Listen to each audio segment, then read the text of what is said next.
नमस्कार मित्रों, जय हिंद, जय भारत। आप सभी का स्वागत है लेवल 6 के 5th वीडियो में। आज हम पढ़ने वाले हैं बेसिक ज्योमेट्री के बारे में। ज्योमेट्री ग्रीक वर्ड जियोमेट्रॉन से आया। जियो मीन्स अर्थ और मेट्रॉन मीन्स मेजरमेंट। सबसे पहला ज्योमेट्रिकल चीज होती है पॉइंट। पॉइंट किसी भी जगह का लोकेशन बताता है। पॉइंट की कोई भी ना तो थिकनेस होती है ना ही विड्थ होती है। पॉइंट दिखने में ना के बराबर होता है। जैसे मैंने यहाँ दिखाया है एक छोटा सा बिंदु और नीचे ए लिखा हुआ है, इसका मतलब इस पॉइंट का नाम है ए। जो अगला पॉइंट मैंने दिखाया है इसका नाम है बी और जो अगला पॉइंट है उसका नाम सी। अगली चीज आती है line segment. Line segment line का एक पार्ट होता है। जैसे एक सिंपल मैंने लाइन बना दी, दोनों तरफ में बिंदु लगा दिए, यानी दो पॉइंट से दिखा दिया और उन पॉइंट्स का नाम दे दिया ए और बी। इसको हम रिप्रेजेंट करते हैं ए बी लिख के और ऊपर उसके छोटा सा डंडा लगा के, या बार भी बोल सकते हैं, या फिर बी ए लिख के उसके ऊपर बार लगा के। अगली चीज आती है लाइन। लाइन सेगमेंट का एक्सटेंडेड फॉर्म होता है जो कि दोनों डायरेक्शन में इंफिनिटी तक जा सकती है। आप लाइन को कभी भी कंप्लीट नहीं बना सकते क्योंकि लाइन दोनों डायरेक्शन में इंफिनिटी तक एक्सटेंड होती है। आप केवल मॉडल ऑफ लाइन बना सकते हैं। जैसे मैंने यहाँ डायग्राम शो किया हुआ है, लाइन एक सीधी डंडी खींचिए, दोनों तरफ एरो बना दीजिए और जो भी आपको बीच में दो पॉइंट मार्क करके उन पॉइंट के नाम दे दीजिए। लाइन को रिप्रेजेंट करते हैं उन पॉइंट के अल्फाबेट से और उसके ऊपर दोनों तरफ एरो वाली लाइन बना के, या फिर स्मॉल अल्फाबेट से।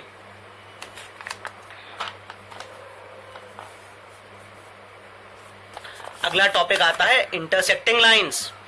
दो लाइंस जब भी कभी आपस में एक दूसरे को काटती हैं, यानी कि उनके बीच एक कॉमन पॉइंट होता है, तो उनको हम इंटरसेक्टिंग लाइंस बोलते हैं। जैसे मैंने यहाँ पे डायग्राम बनाया है, L1 और L2 आपस में L1 और L2 पॉइंट P पे काटते हैं।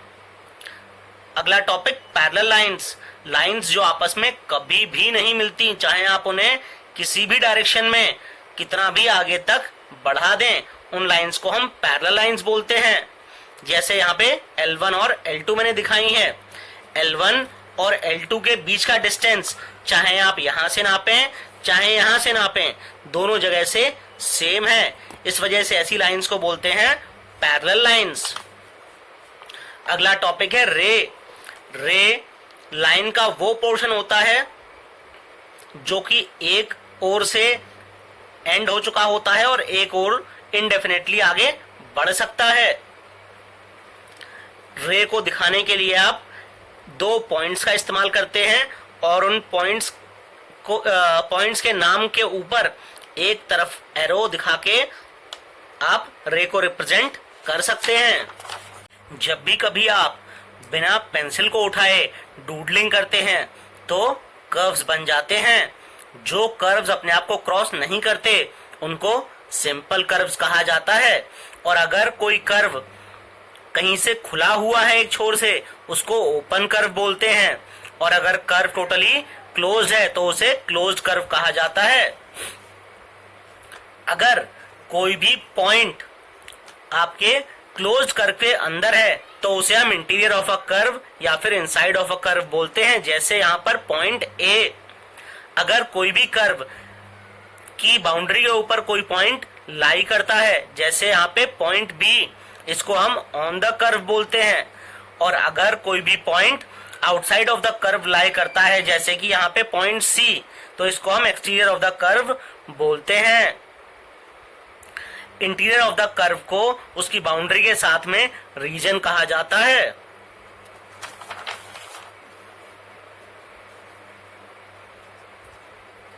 अगला टॉपिक है पॉलीगन। सिंपल क्लोज्ड कर्व्स को पॉलीगन कहा जाता है।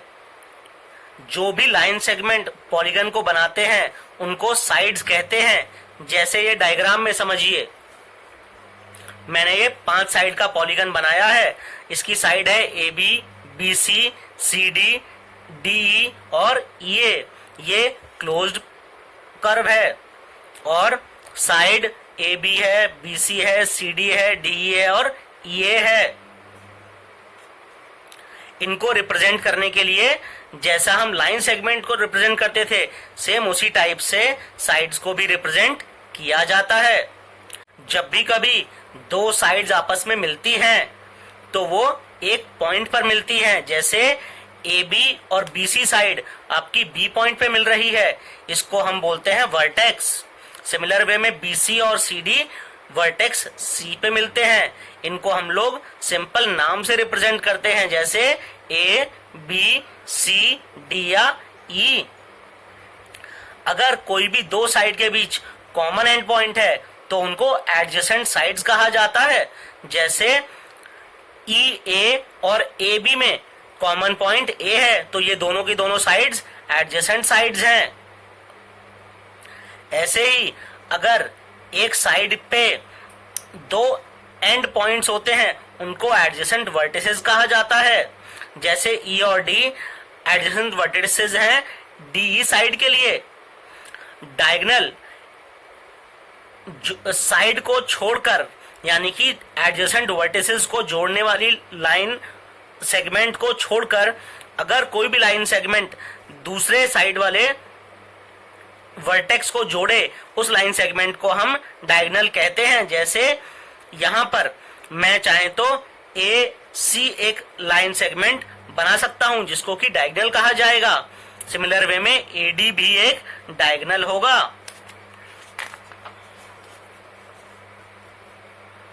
अगला टॉपिक आता है एंगल्स।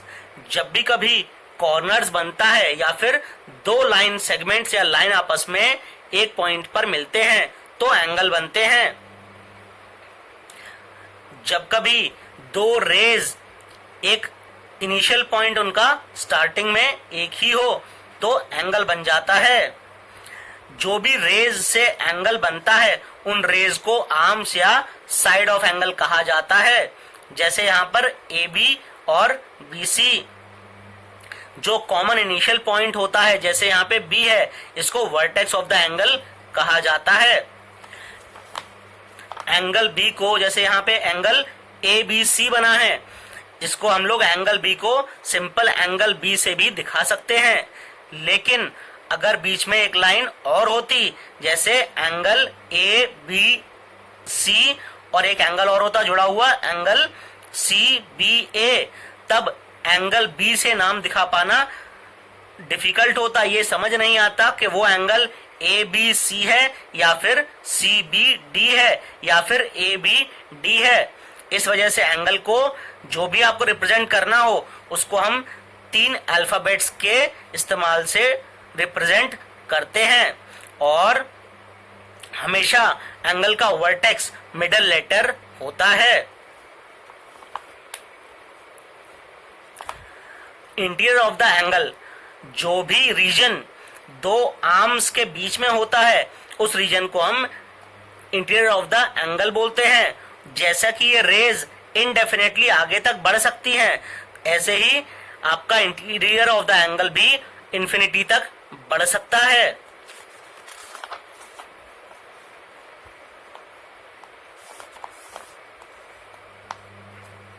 पॉलीगन्स का पहला यानी triangle. Triangle is a three sided polygon. ये वो पॉलीगन है जिसके सबसे कम साइड्स होती हैं।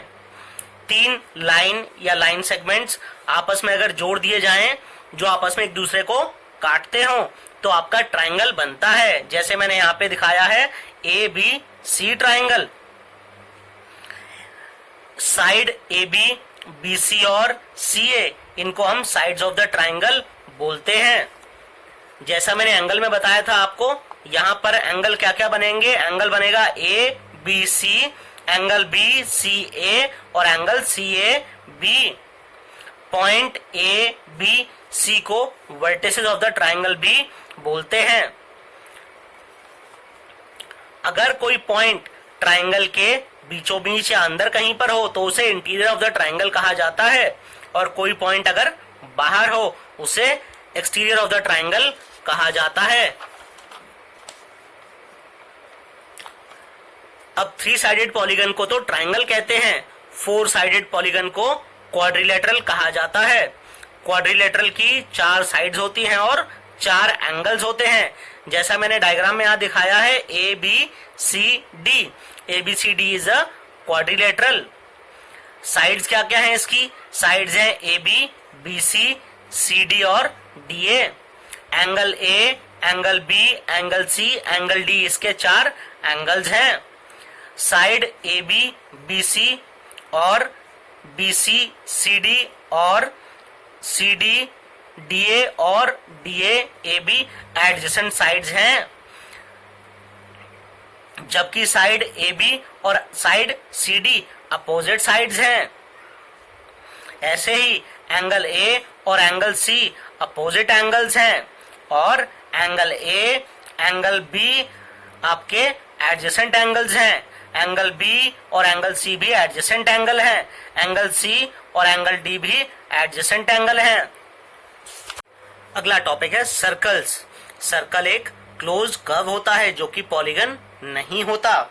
इसमें कोई भी साइड नहीं होती, ना ही कोई वर्टेक्स होती है, और जितने भी पॉइंट्स होते हैं जो बाउंड्री पर होते हैं वो सेंटर से इक्वल डिस्टेंस पे होते हैं। अब अगर मैं ये डायग्राम समझूं तो इस डायग्राम में सर्कल का सेंटर है O से लेके A तक की दूरी, O से लेके B तक की दूरी, O से लेके C तक की दूरी, O से लेके D तक की दूरी सब बराबर हैं। इनको हम रेडियस बोलते हैं, और रेडियस को हम OA उसके ऊपर बार, OB उसके ऊपर बार, OC उसके ऊपर बार या OD उसके ऊपर बार से रिप्रेजेंट कर सकते हैं। AO और OD रेडियई है। रेडियई रेडियस का प्लूरल होता है। अगर AO और OD को मिला दिया जाए तो ये एक स्ट्रेट लाइन बन जाएगी जो कि सेंटर O से पास हो रही होगी। इसको हम डायमीटर भी कहते हैं। अगर कोई लाइन सेगमेंट सर्कल के 2 पॉइंट्स पे लाई करे और सेंटर से पास ना हो, उसको हम कॉर्ड बोलते हैं। जैसे यहाँ पे EF एक कॉर्ड है। और अब अगर मैं कहूं FA, यहाँ पर सीधा लाइन सेगमेंट कोई भी नहीं है, तो FA जो कर्व है उसको हम आर्क बोलते हैं। Arc is a portion of a circle. Sector, अगर कोई भी आर्क को हम सेंटर से जोड़ दें, जैसे मैंने नीचे वाले डायग्राम में दिखाया है, AB एक आर्क है, उसे मैंने सेंटर से जोड़ दिया है with the help of line segment और रेडियस OA एंड OB। तो जो आपका ABO जो आपका रीजन है उसको सेक्टर कहते हैं। और कोई भी चीज अगर इस सेक्टर के बीच में होगी, भले वो पॉइंट हो भले कोई और चीज हो, हम उसे बोलते हैं इनसाइड ऑफ अ सेक्टर। अगला चीज आती है सरकमफ्रेंस। पूरा का पूरा अगर सर्कल को कोई भी एक पॉइंट से लेके आप धागा लेके पूरा का पूरे में घुमा के वापस उस धागे तक लेकर आ जाएं, तो जो डिस्टेंस होगा उसको हम बोलते हैं सरकमफ्रेंस। आज के लिए बस इतना ही। जय हिंद, जय भारत।